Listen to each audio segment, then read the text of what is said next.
propostas ilusórias. Cuidado, não deixe se enganar. E assim, o que seria uma proposta ilusória? Quando ela promete uma coisa que ela não cumpre. Paulo vai dizer isso no versículo 23 do capítulo 2. Ele está falando do falso ensino e ele termina o capítulo 2 dizendo assim: tais coisas com efeito têm aparência de sabedoria, como culto de si mesmo, de falsa humildade, de rigor ascético. Todavia, não tem valor algum contra a sensualidade. Está vendo? Não ajuda. Ela promete uma coisa, mas ela não te dá o triunfo que ela promete te dar. Então, cuidado para você não ser enganado com falsas promessas. Esse alerta do apóstolo Paulo chama a atenção de um tema que há muito tempo já tem me incomodado, e eu compartilho com vocês para que a gente ore junto, para que Deus nos livre desse mal, que é a falta de discernimento no meio evangélico. Eu comentei na semana passada, muito rapidamente, eu vou repetir aqui. Às vezes a gente parece criança pequena, que não sabe o que coloca na boca e o que não coloca. Quando a criança é bem pequena, a gente tem que dizer, é caca, não coloca na boca. Mas tem gente que vai pegar do lixo e do prato com a mesma alegria, porque falta discernimento. A gente parece analfabeto, que não sabe ler e enxergar que aquilo é veneno, e perceber que há perigos em coisas que nos cercam. Essa falta de discernimento é não simplesmente uma coisa a se lamentar. Não pense que é leve, é mais pesado, sabe? Porque biblicamente, discernimento é uma ordem bíblica para todo cristão. É uma ordem, você tem que saber discernir. Não discernir significa que você é infantil, e ser infantil é péssimo. É sinal de que você não cresceu. Você está na igreja há bastante tempo, mas você não cresceu. Você é infantil.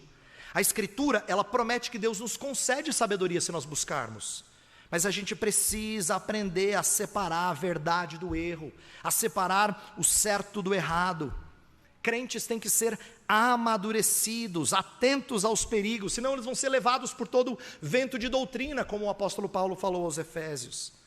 Perceba então que falha em discernir alguma coisa, desonra o Deus da verdade. Desonra o Deus da verdade. Não é simplesmente assim, que pena, não é lamentável. Não, é pior do que isso. Você desonra o seu Senhor quando você não discerne verdade do erro.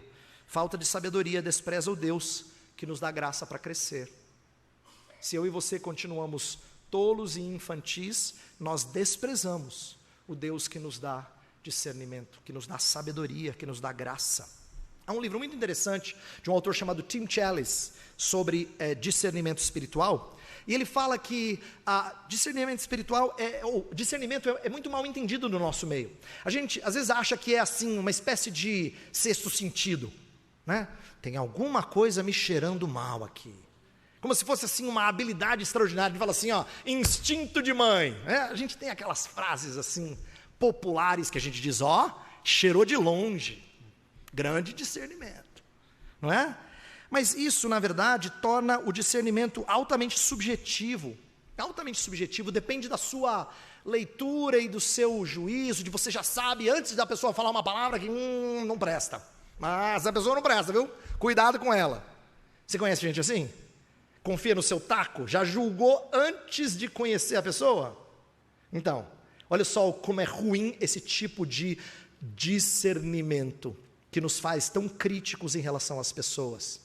Não é uma habilidade para você fazer um juízo sem sequer conhecer o outro, não é isso. O discernimento do qual a gente está falando aqui é a importância de nós julgarmos as coisas à luz da palavra de Deus. A gente saber comparar e dizer, é falso esse ouro, não é verdadeiro. Isso aqui não é genuíno, não é? A gente precisa ter discernimento para isso. Veja, hoje em dia, até líderes eclesiásticos se mostram sem sabedoria, sem discernimento. Quantas igrejas, por exemplo, têm mensagens bíblicas misturadas com música de teologia duvidosa? Cantam uma coisa que não bate com aquilo que pregam.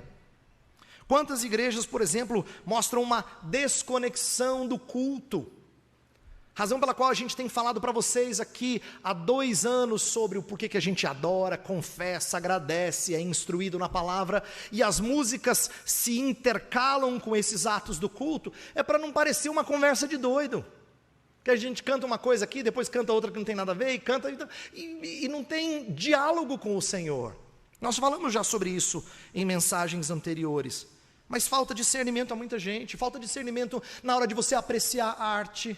Quantas vezes alguns de nós vão assistir um filme ou ouvir uma música sem ligar o senso crítico? Não é? Falta discernimento. Falta discernimento para alguns em relação à família.